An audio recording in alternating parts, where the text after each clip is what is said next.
Welcome back to Friars All Access, now with Associate Head Coach Andre LaFleur. And Coach, I always have to interview this guy. Ed and I are always talking PC basketball. I finally get to get someone else's perspective here. Talk about the state of the program right now. I think right now we're in a good place. You know, despite our record right now, I think the team is working really hard. I think we're making strides of improvement towards the way we want to play. We're not getting the results right now, but we're in every game with a chance to win it. And it's just going to be important for us to continue to focus hard and, you know, prepare to win games. Coach, his influence on the program, I'm sure, is huge. It's been great. I think I've learned a lot of the things Dre has brought to the table and brings to my attention during the games, in practice, in recruiting conversations, how we want to market our program. He's been a great Batman and Robin routine, along with the rest of our staff members. So we're really delighted to have Dre on staff. And for the fans that don't know, let's get a better look right now into Associate Head Coach Andre LaFleur. Tonight's Road Ahead is brought to you by the Chevy Cruze Eco. With up to 42 miles per gallon, start making less trips to the pump. Visit your New England Chevy dealer for a great deal on a Chevy Cruze.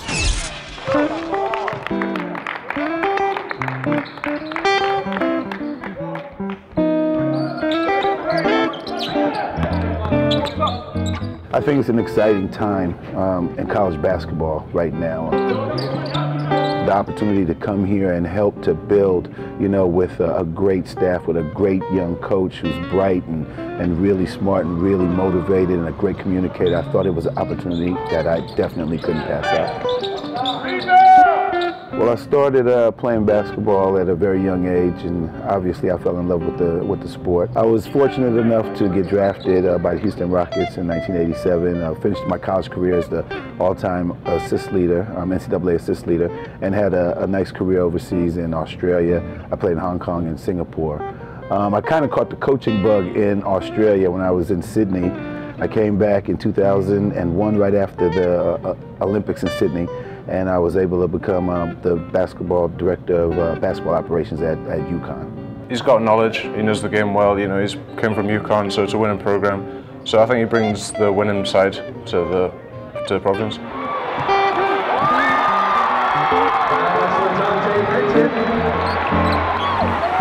You know, you have to build a trust and you have to build a bond with your team and with your program, you know, inside and out. They all meshed together. We're all a family, community, and we've all came together as one really quick. Just the drills, the day-to-day operations of how the program is run is something that you have to make a lot of adjustments to, and the guys have really bought in. I'm really proud of the way that they've been really accepting of the new standards and the new structure that Coach Cooley and his staff is trying to, you know, instill here. Him, along with all the other coaches, they brought great energy, great enthusiasm, effort, and they really bent over backwards for us this year.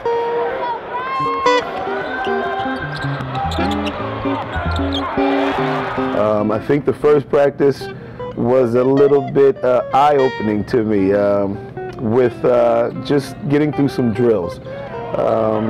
And today I will say that, you know, we much more resemble the type of team that we're capable of becoming in the future. We get along pretty good. Like, I've asked him about his days back when he used to play college ball, the experiences he's had to go through, highs and lows, so we've been able to relate with some situations to that extent as well. There's so much parity out there. There's so many great programs, and I think that Providence historically has always been a basketball hotbed. Having the opportunity to come and be a part of the challenge of rebuilding this into a national power with Coach Cooley it was inspiring to me. Just the opportunity, it reinvigorated me. I think that being able to learn, you know, behind him, seeing how he's building a program from you know, rebuilding a program, I think is a lot of benefits in there for me, and I think that this place right here in Providence is one of the places that's kind of a silent or a kind of a sleeping giant. I think it's definitely a ripe environment, a very fertile environment to become a national championship team.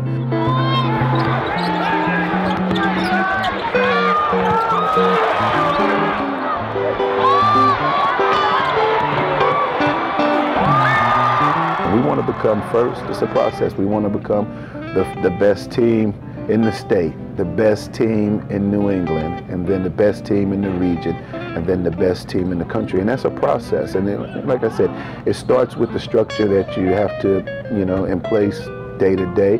But then the real, priority focus is your recruiting and the kinds of talent and the kinds of young men that you bring into a program that believe and buy into a championship attitude.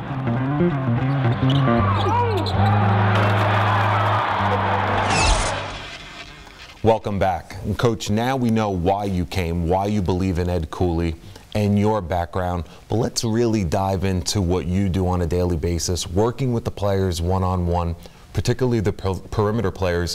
What are you trying to instill in them? Just really the right preparation attitude. We try to get them to understand that you have to practice with a purpose, and that carries over into everything you do throughout your day. We're doing a lot. Coach Cooley he's instilled a structure of study halls, mandatory checking into the office. Just we just have a feeling that what you do off the court really translates to what you do on the court, and it's just changing the culture, and that takes time, that takes commitment, and I think that we have everything in place right now with the support of the school and the city, but also with the leadership of Ed Cooley. I think right now that the guys are really understanding what it takes to be a successful program, and that's what we're trying to build. And our theme really is we really want to be a national championship contender year in and year out, and you do that more off the court than you do on the court sometimes. Was Andre's hire a gradual thing, or was this a no-brainer from the day you got hired? No-brainer. I didn't know if we can get him. Didn't know if he wanted a different challenge. He had won 2 national championships, and we were trying to have that mentality built into our program. And when we reached out to Andre, and he said he did have an interest, that got me a little bit more excited. And then we were able to sit down as a family and talk. We were able to come together and reach an agreement that I hope lasts a long, long time until he becomes head coach. You said in that feature right there that Providence College is a sleeping giant. What makes this a sleeping giant? I think the support of the city and the support of the state, really, and just where it's located in the Northeast. I mean, you look at all of the championship programs. The Patriots up the street, the Red Sox, the Celtics. So I think that this is a really fertile ground for people that really care about the sports.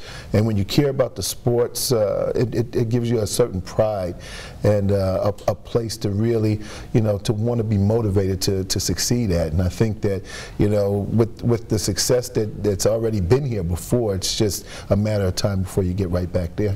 Great stuff, gentlemen. Thank you. Good luck against the Hoyas this weekend. Folks, don't forget to follow us on Twitter at Cox Sports, and also online, Cox Sports Online for Friars All Access. I'm Vin Parisi for Ed Cooley and Andre LaFleur. We'll see you next time. Special shout out to our folks in New York on SNY as well. Friars All Access.